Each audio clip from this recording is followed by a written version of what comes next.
నమస్తే జీవనరేఖ child care కార్యక్రమానికి స్వాగతం. చిన్న పిల్లల్లో ఎలాంటి అనారోగ్య సమస్య వచ్చినా పేరెంట్స్ గా మనం తట్టుకోలేం. అయితే కొన్ని కామన్ ఇన్ఫెక్షన్స్ పిల్లలకు వస్తూనే ఉంటాయి. అప్పుడు చాలా మంది హోమ్ రెమెడీస్ వాడేస్తూ ఉంటారు. కొన్ని కామన్ గా ఇంట్లో చేసే వైద్య చిట్కాలు మనకి స్టాండర్డ్ అయిపోతుంటాయి కూడా. ఇంట్లో పెద్దవాళ్లు ఉంటే పొట్టకి నెయ్యి రాయి అజిత్తు పోతుందని, కొబ్బరి నూనె ఆముదం పడితే వేడి లాగేస్తుందని ఇలా రకరకాల గృహ వైద్యాలు చేసేస్తూ ఉంటారు. అసలు పిల్లలకి ఎలాంటి సందర్భంలో డాక్టర్ నీడ్ ఉంటుంది, ఇలా గృహ వైద్యం చేయటం ఎంతవరకు కరెక్ట్ అనేది ఇవాల్టి ఎపిసోడ్ లో తెలుసుకుందాం.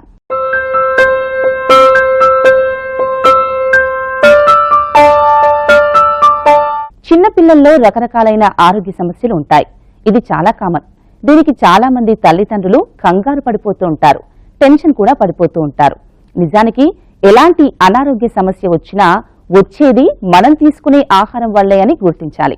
అందుకే పిల్లలకి పౌష్టికాహారాన్ని అందించాల్సిన బాధ్యత తల్లికే ఎక్కువగా ఉంటుంది. ముఖ్యంగా తల్లిపాలు మాన్పించేటప్పుడు, ఫస్ట్ రెసిపీలను అలవాటు చేసేటప్పుడు తల్లులు కొంత అవగాహనని కలిగి ఉండాలి. అది ఎలాగో ఇప్పుడు చూద్దాం. ఇంట్లో పిల్లలు పారాడే వయసు నుంచి అడుగులు వేసే వయసుకు వస్తుంటే పేరెంట్స్ కి ఆనందంగా ఉంటుంది. అయితే ఇలాంటి సమయంలోనే పాపాయికి బలవర్ధకమైన ఆహారాన్ని అందించాల్సిన అవసరం ఎంతో ఉంది. ముఖ్యంగా పాలు తక్కువగా తాగుతున్నప్పుడు, తల్లిపాలు మాన్పించినప్పుడు వారికి అంతే పౌష్టికాహారం అందేలా ఆహారాన్ని ఎంపిక చేసుకోవాలి. బేబీకి ప్రప్రథమంగా పెట్టే ఆహారంపై అవగాహనని కలిగి ఉండాలి. అందరూ పిల్లలకి ఫారెక్స్ పెడుతున్నారు కదా, మనం కూడా పెట్టేద్దాం అనే మూసధోరణి పనికిరాదు. బేబీకి ఆహారాన్ని అందించే విషయంలో నిపుణుల సలహాలను తీసుకోవడం మంచిది. చిన్న పిల్లల్లో ఆహారం అన్నది after completion of 6 months start చేయడం బెటర్. 6వ నెల నిండిన తర్వాత ఎనీ సెమీ సాలిడ్ ఫుడ్స్ అలవాటు చేయాలి వాళ్ళకి. ఇన్స్టెడ్ ఆఫ్ మార్కెట్ ఆబ్టైనబుల్ సోర్సెస్ బదులు మన ఇంట్లోనే తయారు చేసి మన గ్రాండ్ పేరెంట్స్, మన పేరెంట్స్ మనకి పెట్టినట్టుగా మన పిల్లలకి కూడా పెట్టడం is a very good idea. So మనకి కావలసిన ఫుడ్ పదార్థాల్లో మనకి అవసరమైన కార్బోహైడ్రేట్స్, ప్రోటీన్స్ అండ్ ఫ్యాట్స్ ని బ్యాలెన్స్డ్ గా తీసుకోవాలి ప్రతి మీల్లో. So carbohydrate source best is rice, ఎందుకంటే అది మెత్తగా ఉడికించవచ్చు అండ్ ఈజీగా మ్యాష్ చేయొచ్చు. అండ్ అన్ని రకాల పప్పులు, అన్ని రకాల కూరగాయలు, అన్ని రకాల ఆకుకూరలు వేసి దాన్ని ప్రెషర్ కుక్ చేసి సాఫ్ట్ గా మ్యాష్ చేసి you can give the baby. And also అన్ని రకాల మెత్తటి ఫ్రూట్స్, అన్ని పళ్ళు మ్యాష్ చేసి స్పూన్ తో కానీ లేదా వెరీ క్లీన్ హ్యాండ్స్ తో కానీ మ్యాష్ చేసి ఆ పళ్ళని కూడా పిల్లలకి తినిపించవచ్చు. కానీ వన్ వెరీ ఇంపార్టెంట్ థింగ్ ఏంటంటే, ఏ ఫుడ్ పెట్టినా పిల్లలకి బేబీని కూర్చోబెట్టిన పొజిషన్ లో పెట్టి ఫీడ్ చేయండి. ఎప్పుడూ పడుకోబెట్టి లేదా కాళ్ల మీద వేసుకుని సెమీ సాలిడ్ ఫుడ్స్ ని నోట్లో పోయొద్దు. నిజానికి బేబీస్ ఆటల్లో పడ్డారంటే తిండిపై ధ్యాస తగ్గిపోతుంది. మనం ఏది పెట్టినా తిరస్కరిస్తుంటారు. బలవంతంగా వారికి పెట్టాల్సిన పరిస్థితి కూడా వస్తుంది. పిల్లలు అప్పుడప్పుడు మీల్స్ ని ఎంజాయ్ చేయలేకపోతారు. అంతేకాదు, బేబీకి బలవంతంగా ఫోర్స్ గా ఆహారాన్ని అందిస్తే దానిపై ఆసక్తి పోతుంది. ఇక వారు మనం ఫుడ్ పెడుతున్నామని కనిపెట్టి తినకుండా మారం చేస్తుంటారు. అందుకే పిల్లలకు ఆహారాన్ని ఎంచుకోవడంలో తల్లి పాత్ర చాలా కీలకమైనది. ఎలాంటి ఆహారాన్ని పిల్లలు మనస్ఫూర్తిగా తింటున్నారో చూడాలి.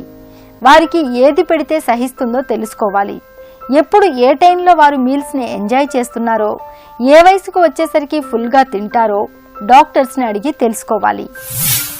జనరల్గా పిల్లలకి 6 months నుంచి మనం ఆహారం అయితే స్టార్ట్ చేయొచ్చు. 6 months నుంచే మనం ఇండికేటెడ్ కానీ ఆహారం అన్నది జనరల్లీ ఇంట్లో తయారు చేసిన వస్తువులే. మనం రైస్ దాని అన్నము, పప్పు, ఉగ్గు అంటాం అన్నమాట.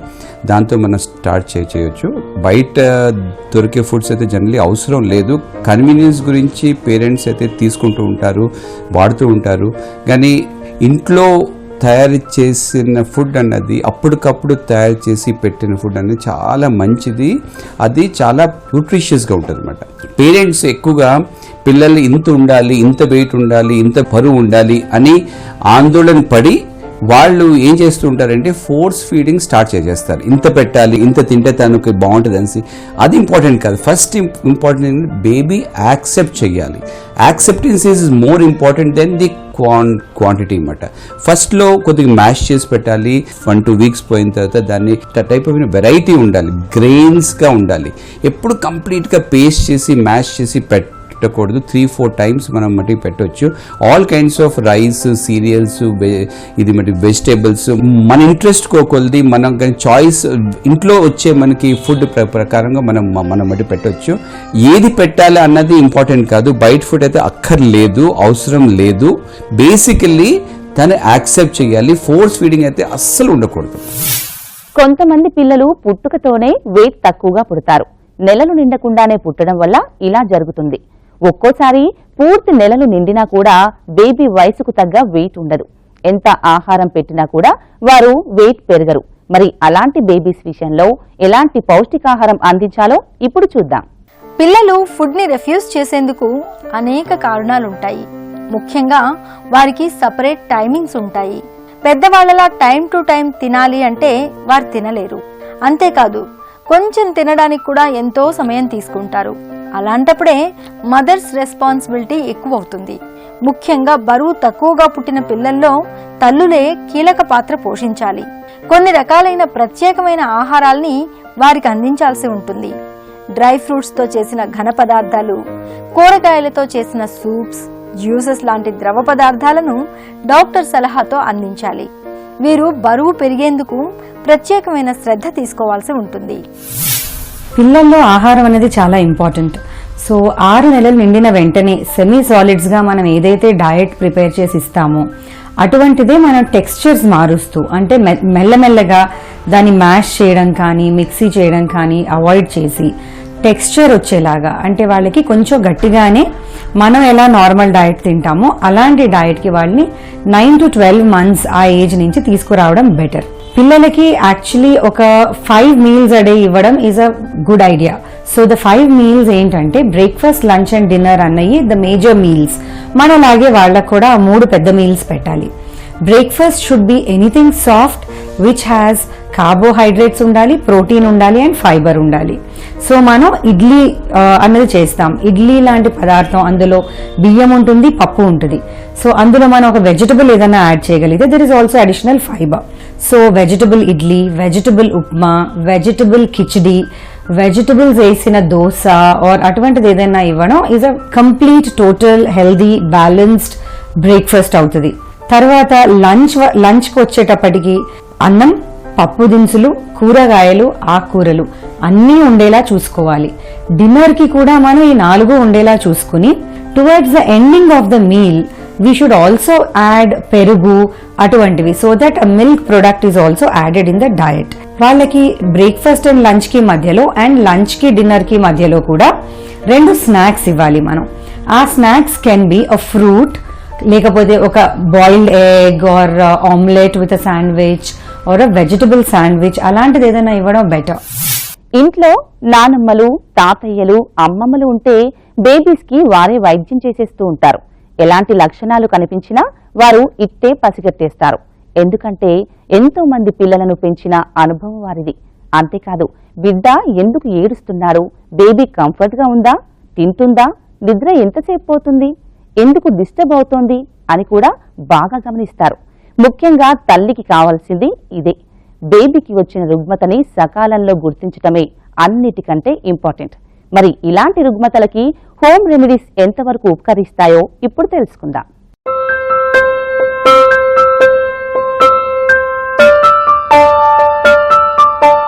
ఇంట్లో పెద్దవాళ్ళుంటే ఇంటి వైద్యానికి కొదవలేదు. ఎందుకంటే వారు ఎంతో మంది పిల్లల్ని పెంచారు కాబట్టి వారు అర్థం చేసుకున్నంత బాగా పిల్లల్ని తల్లి కూడా అర్థం చేసుకోలేదు. ముఖ్యంగా ఉయ్యాల్లో ఉన్న పిల్లలు, పారాడే పిల్లలకి ఎలాంటి చిన్న చిన్న రుగ్మతలు వచ్చినా కూడా ఇంటి వైద్యమే సరిపోతుంది. అయితే కొన్ని పెద్ద జబ్బులున్నప్పుడు మాత్రం ఇది బెడిసి కొడుతుంది. అసలు బేబీస్ కి ఇలాంటి గృహ వైద్యం చేయడం మంచిదేనా కాదా అనేది వివరిస్తున్నారు వైద్య నిపుణులు. జలుబు వచ్చిందని చాలా మంది ముక్కులో ఆవ నూనె వేయడం అలాంటివి చేస్తారు. సో ముక్కులో నూనె వేసినప్పుడు అది కెమికల్ న్యూమోనియా అన్న ఒక డిజీజ్ కాజ్ చేసే ప్రమాదం చాలా ఉంది. అసలు ఎందులోనూ చెవుల్లో, ముక్కులో, కళ్ళలో, నోట్లో ఎక్కడ ఆయిల్స్ అన్నవి డైరెక్ట్ గా వేయకూడదండి. అండ్ ఇంకొక వెరీ కామన్ థింగ్, కడుపు ఉబ్బరంగా అనిపిస్తుందని చెప్పి ఇంగువ రాయడం, కడుపు మీద ఆముదం రాయడం, లేదా తమలపాకు పెట్టడం, ఇలాంటివన్నీ చేస్తూ ఉంటారు. ఈ వస్తువులు ఏవి కడుపు పైన వేసినందువల్ల ఏమాత్రము ఫలితం ఉండదండి. బేబీని భుజం పైన వేసుకుని మంచిగా తేన్పించండి. అక్కడికి తగ్గకపోతే డాక్టర్ దగ్గరికి తీసుకువెళ్ళండి, మందు ఏదైనా ఇస్తారు, దాంతో ప్రాబ్లం తగ్గుతుంది. మోషన్ అవ్వకపోవడం అన్నది కూడా ఒక కామన్ ప్రాబ్లం. కానీ మోషన్ అవ్వలేదు అని చెప్పి రకరకాల థింగ్స్ నోట్లో తాగించద్దు. ఎస్పెషలీ మనం ఎన్నో జనరేషన్స్ నుంచి వింటున్నాం మోషన్ అవ్వకపోతే ఆముదం తాగించాలి అలాంటివి. బట్ అది ఎప్పుడూ చేయొద్దు. It does not help the child in any way. Motion అవ్వకపోతే బేబీకి వాటర్ తాగించండి, హై ఫైబర్ డయట్ ఏదైనా తినిపించండి. అయినా కాకపోతే డాక్టర్ దగ్గరికి వెళ్ళి మెడిసిన్ ఏదైనా తీసుకోండి. ఇంకొక వెరీ కామన్ థింగ్ ఏంటంటే, ఏదైనా కట్స్ కానీ వూండ్స్ కానీ దెబ్బలు తగిలినప్పుడు దానిపైన పసుపు చల్లుకుని ఒక క్లాత్ తో చుట్టుకుని హాస్పిటల్కి తీసుకొస్తారు. అది కరెక్ట్ కాదు. ఆ పసుపు అన్నది ఆ వూండ్లో ఇరుక్కుని ఫారిన్ మెటీరియల్ లాగా ఉండి దాన్ని క్లీన్ చేయాల్సి వచ్చి ఆ తర్వాతే మేము దాన్ని ట్రీట్ చేయగలుగుతాం. సో అవన్నీ వేయకండి. బర్న్స్ పైన ఎప్పుడు టూత్ పేస్ట్ పెట్టకండి.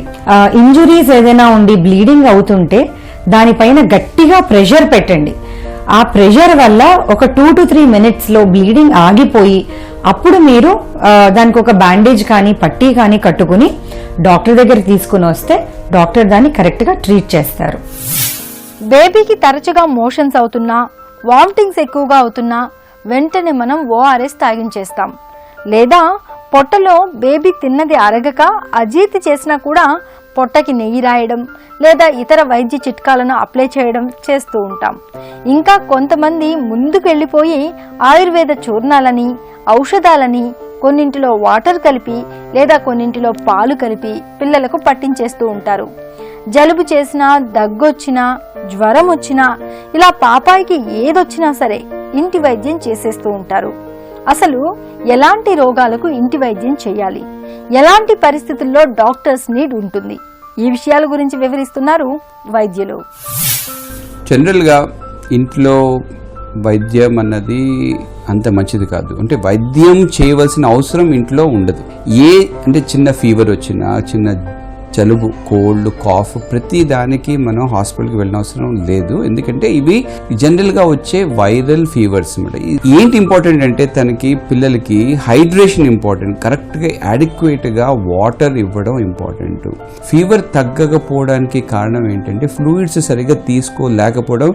పేరెంట్స్ జనరల్లీ ఈ మందు ఇవ్వాలి, ఆ మందు ఇవ్వాలి అదే మనసులో కానీ పెట్టుకుంటారు. కానీ అసలు యాక్చువల్గా వాళ్ళకి కావాల్సింది ఫ్లూయిడ్స్. ఆ టైంలో ఫీవర్ వచ్చినప్పుడు కానీ, చిన్న చిన్న జబ్బులు వచ్చినప్పుడు కానీ వాళ్ళు ఆహారం సరిగ్గా మనకి తీసుకోరు. అట్లాంటి టైంలో ఫ్లూయిడ్స్ ఇవ్వాలి. అంటే ఫ్లూయిడ్స్ అంటే వాటర్ అవ్వచ్చు, ORS అవ్వచ్చు, లేకపోతే ఇంకే ఏ రకమైన ఫ్లూయిడ్స్ అయినా ఇంట్లో సేఫ్ వాటర్, హైజీనిక్గా తయారు చేసిన ఫ్లూయిడ్స్ అడిక్వేట్గా ఇస్తే ఆ ఫీవర్ తగ్గుముఖం పడుతుంది. ఎట్ ద మోస్ట్ సింపుల్గా పారాసెటమాల్ ఒకటే మటుకి వాడుకోవచ్చు. బేబీకి ఎలాంటి వ్యాధి లక్షణం కనిపించినా సరే గుర్తించాల్సింది మదరే. ఎందుకంటే వారికి తల్లి అటాచ్మెంట్ ఎక్కువగా ఉంటుంది. బిడ్డకి పాలిచ్చే సమయంలో లేదా ఆహారం పెట్టేటప్పుడు, వారు ఆడుకునేటప్పుడు, ఇలా అన్ని సందర్భాల్లో వారు మదర్తోనే అటాచ్ అయి ఉంటారు. ఇంట్లో ఉండే పెద్దవాళ్లు గృహ వైద్యం చేస్తున్నప్పుడు లేదా చిట్కాలు పాటిస్తున్నప్పుడు దానికి బేబీ ఎలా రెస్పాండ్ అవుతుందో చూసుకోవాలి. అసలు పేరెంట్స్ కి ఈ హోమ్ రెమెడీస్ పైన ఎంతవరకు అవగాహన ఉండాలో ఇప్పుడు చూద్దాం. పిల్లలకి జలుబు చేసినప్పుడు లేదా వారికి చెవి నొప్పి, కడుపు నొప్పి లాంటివి ఉన్నాయని సందేహాలున్నప్పుడు రకరకాలైన వైద్య చిట్కాలను ఇంటిలో పాటించేస్తాం.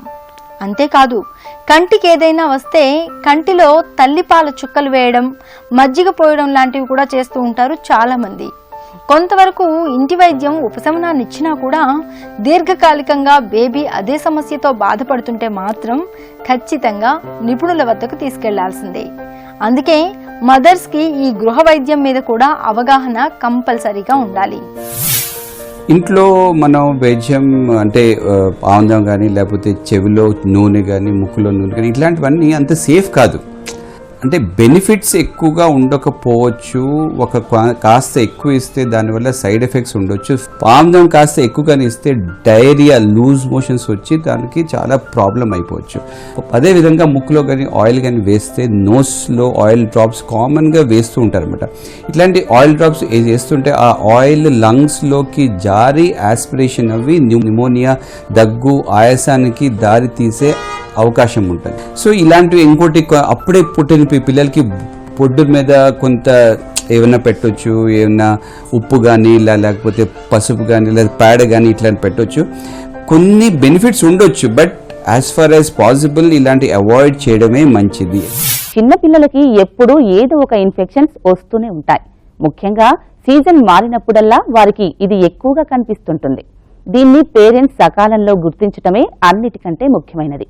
కారణాలను అన్వేషించకుండా రైట్ టైంకి ట్రీట్మెంట్ను అందించాలి. అంతేకాదు ఇలాంటి ఇన్ఫెక్షన్స్ బేబీస్ కి రెగ్యులర్ గా వస్తున్నాయా అనేది చెక్ చేసుకోవాలి. అసలు ఇవి ఎందుకు వస్తున్నాయి, వీటిని ఎలా గుర్తించాలో ఇప్పుడు చూద్దాం.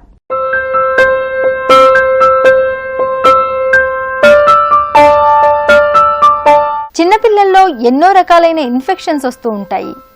నోస్, ఇయర్, ఐ, స్టమక్, వీటికి సంబంధించిన అన్ని రకాల ఇన్ఫెక్షన్స్ ఏదో ఒక టైంలో బేబీకి వస్తూనే ఉంటాయి. అవి ఒక్కోసారి సీరియస్గా తీసుకోవాల్సిన అవసరం కూడా ఉంటుంది.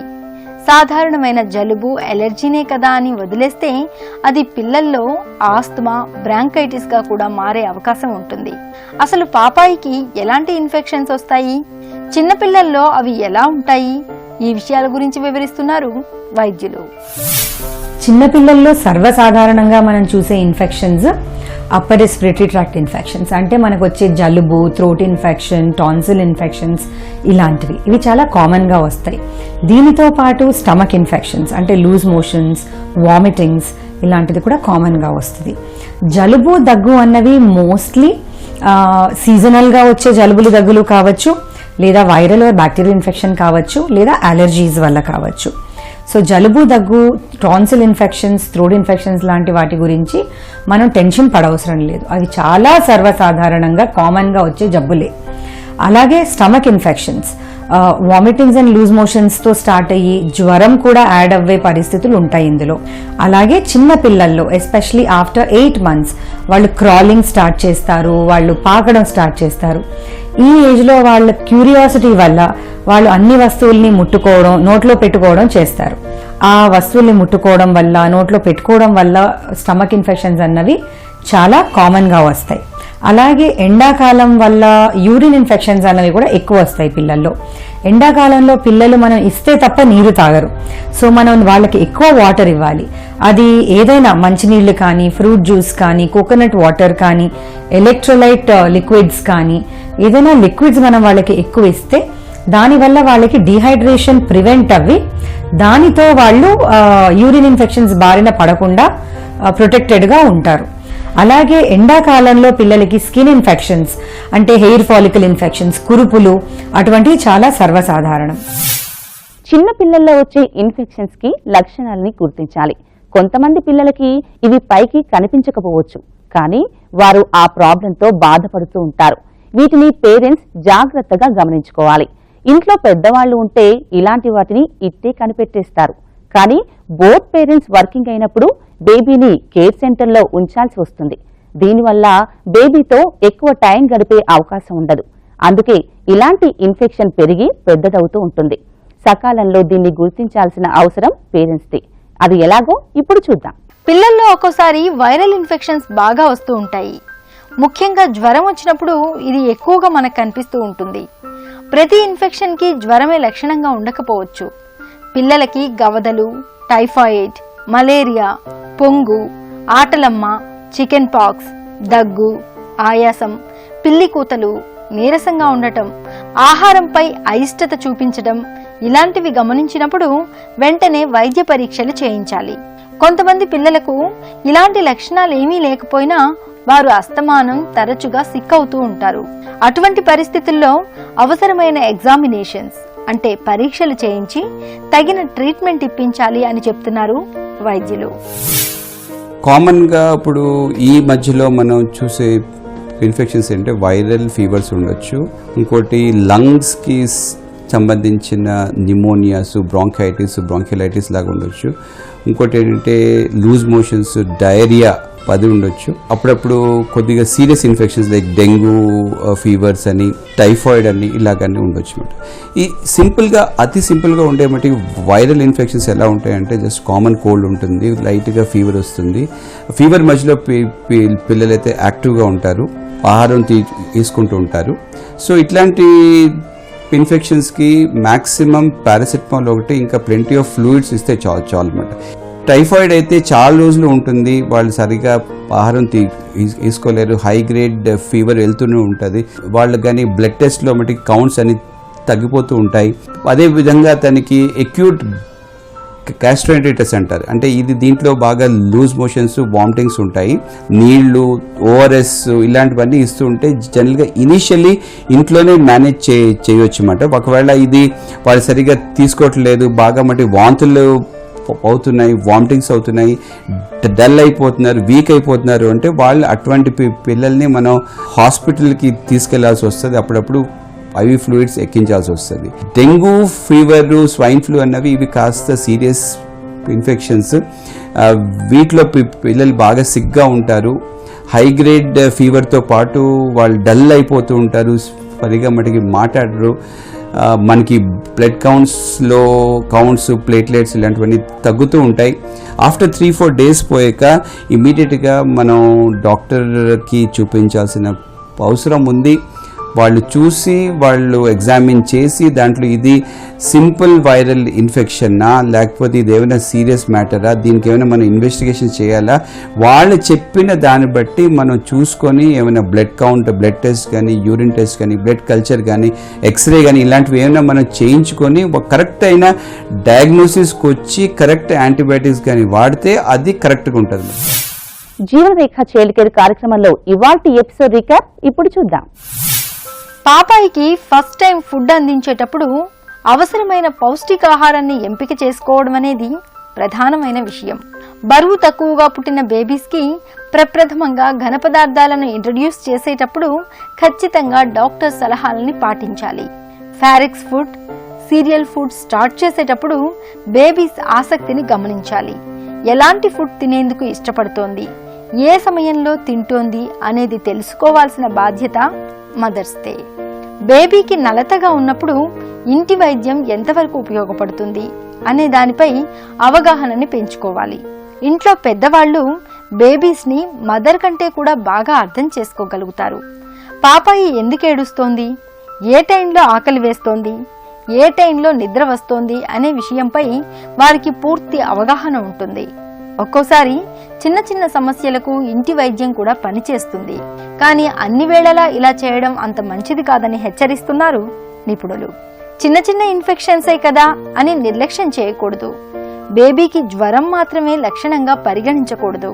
కొన్ని రకాలైన ఇన్ఫెక్షన్స్ బేబీకి వచ్చినప్పుడు అవసరమైన వైద్య పరీక్షలు చేయించి తగిన ట్రీట్మెంట్ ఇప్పించాలి. అప్పుడే బేబీస్ హెల్దీగా పెరుగుతారు. చిన్నపిల్లల్లో వచ్చే ఎలాంటి వ్యాధి అయినా సరే దాని లక్షణాలని ముందుగానే గుర్తించాలి. అప్పుడే దానికి సరైన ట్రీట్మెంట్ సరైన టైంలో చేయించగలుగుతాం. చిన్న పిల్లల్లో వచ్చే ఎలాంటి వ్యాధి అయినా దాని లక్షణాలను ముందుగానే గుర్తించాలి. అప్పుడే దానికి సరైన ట్రీట్మెంట్ సరైన టైంలో చేయించగలుగుతాం.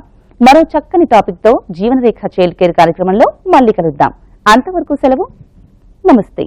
జీవనరేఖ చైల్డ్ కేర్ కార్యక్రమాన్ని మీరు www.youtube.com/ETV Life Indiaలో చూడొచ్చు మరియు www.facebook.com/ETV Life India అలాగే www.twitter.com/ETV Life Indiaలో ఫాలో చేయొచ్చు.